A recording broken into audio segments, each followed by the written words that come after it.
Hey everyone, James here from TDB, bringing you another Inbetweenisode. Today, going to be drinking an old, I'm not going to call it a favorite, but one tea that I've had around for nearly a decade. This one actually I did acquire recently from Taobao, but also going to be talking a little bit about why this tea I think makes a good introduction to factory pu'er and what you're looking for when you're looking for kind of like these good introduction samples when you're going into a specific category or a subcategory or a sub-subcategory. I mean, these things you can infinitely divide out for a tea. And so a big part of that is what you are looking to accomplish with that. Like if you're just approaching factory tea for the first time, and how many teas you're willing to try.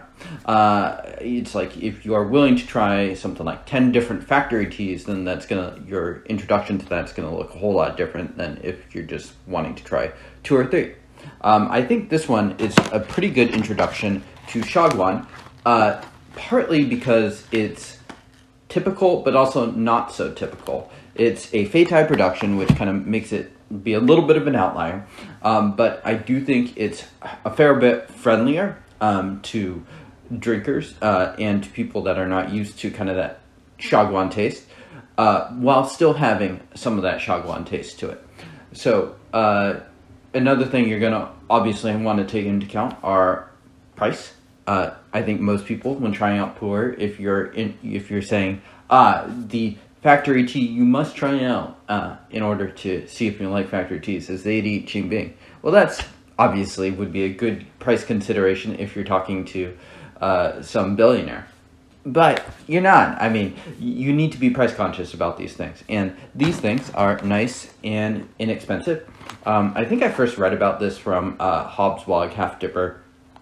Yeah, and these sold for $4 or $5 and were pretty accessible from a number of vendors for quite a while, and then they kind of disappeared. And I recently, my friend Garrett was putting an order into Taobao, and I saw that they had listed this on MXT, and I don't think I'd ever seen it listed on MXT, so I was like, why not? Let's try this out. Guangzhou stored. So we both picked up the tool. I think it was $7 or $8 then. So, the price has, I guess, doubled over the course of a few years, but $8 for 100 grams is still really, really inexpensive for tea, and with the cost of inflation and all that stuff going on, the price, I wouldn't really blink my eyes much at the price of $8 for something like this.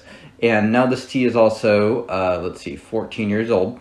I actually rewatched a video I filmed for this tea before watching this. I did that video in June 2016. I'd already had some of these tools lying around since 2013, I believe.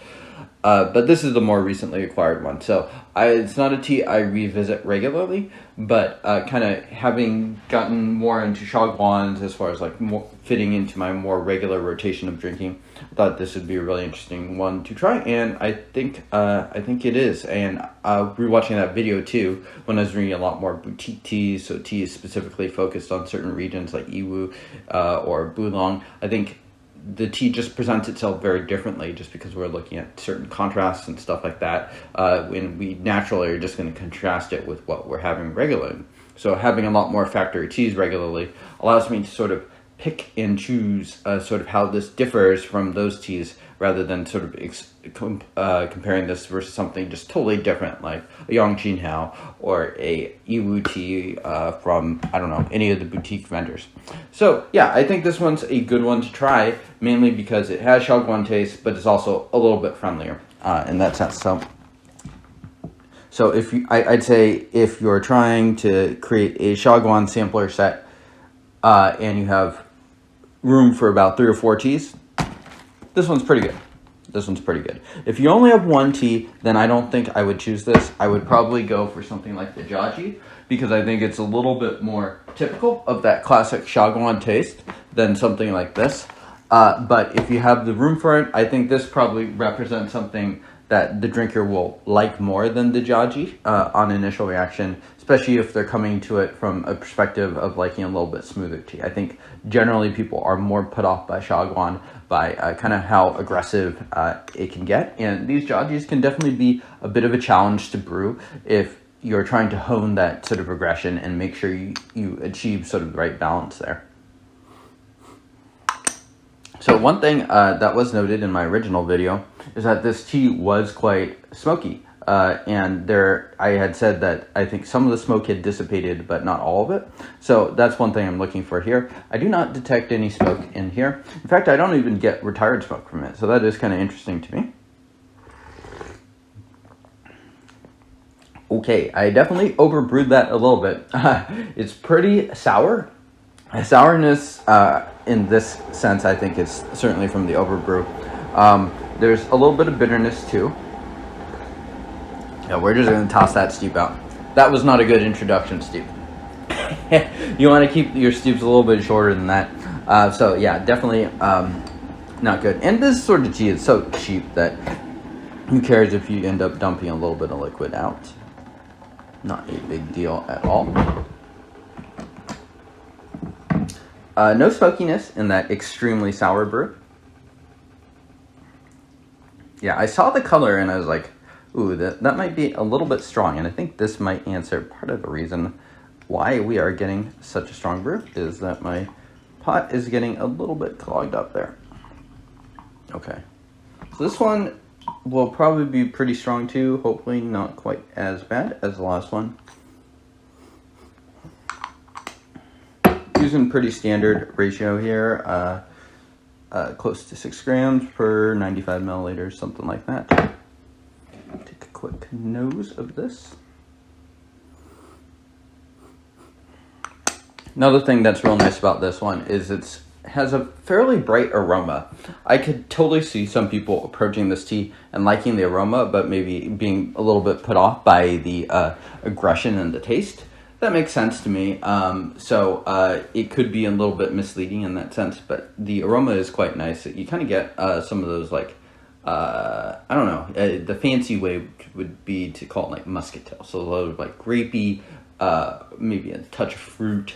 Definitely still a fair bit of wood, but this is not nearly as woody as those kind of fancier Xiaguan cakes I was brewing from earlier in the aughts. Yeah. Alright, so just giving that just a little bit of time to cool down. Let's see how it is this time. Cheers.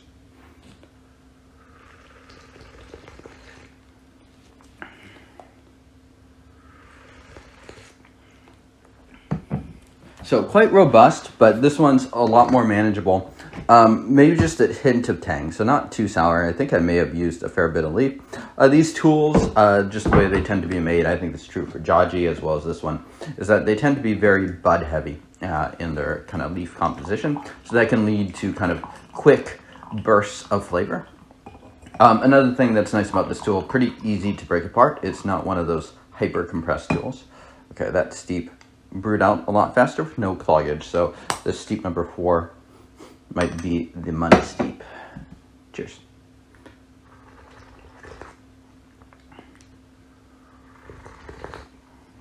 Yeah, so a little bit of retired smoke, but I would say that the flavor profile of this is not dominantly smoky. So I do get just a touch of that.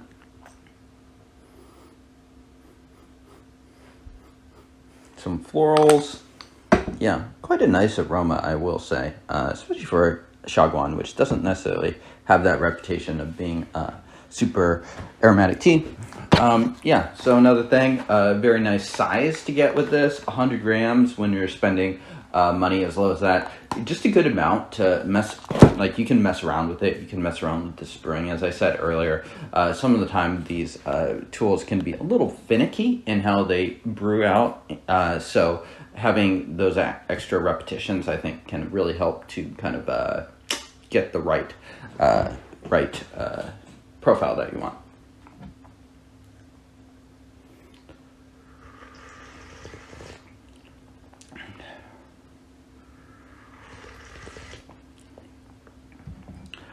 Yeah, so it has a touch of resin, I would say, compared to other Xiaguan teas, though. It doesn't have that very aggressive pine menthol resin thing going on that I really like in something like 8653. So I guess if I were to pick 3 intro Xiaguans just off the cuff, it'd be something like this, Xizi, and 8653. Ideally something around the 2005s, and ideally one of the good batches. So Iron Cake, 8653 from January, March. Those are pretty good ones to try. This one would be, I think, the friendliest and the easiest to try out. This is kind of like Xiaguan with the training wheels on.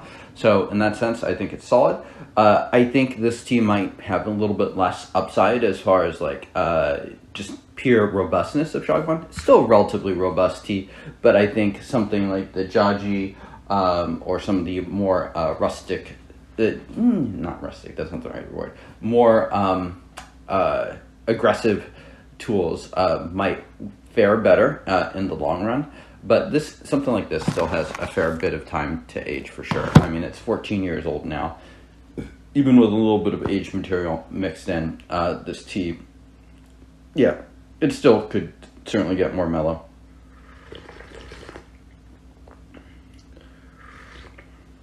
Okay, this brew is right. This is now bringing in a lot of the sweetness. So you can see I had to sort of adjust my brewing there. I'd say the third steep was still a little strong. The fourth steep is now kind of getting the right mixture. And there's a lot of sweetness in this too. You can brew this in such a way that it just really does kind of balance out. And I think if you rewatch that Inbetweenisode I did in 2016, you'll see that I don't really care for the tea, and I think a lot of that is just kind of context and what I was drinking at the time. I think this is perfectly enjoyable. I think this is a solid daily drinker if you like sort of these Xiaguan teas on a regular basis. I know my friend Garrett has enjoyed these for sure.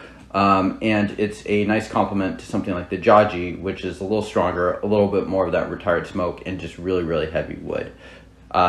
So thank you all for tuning in. I'll see you all next time.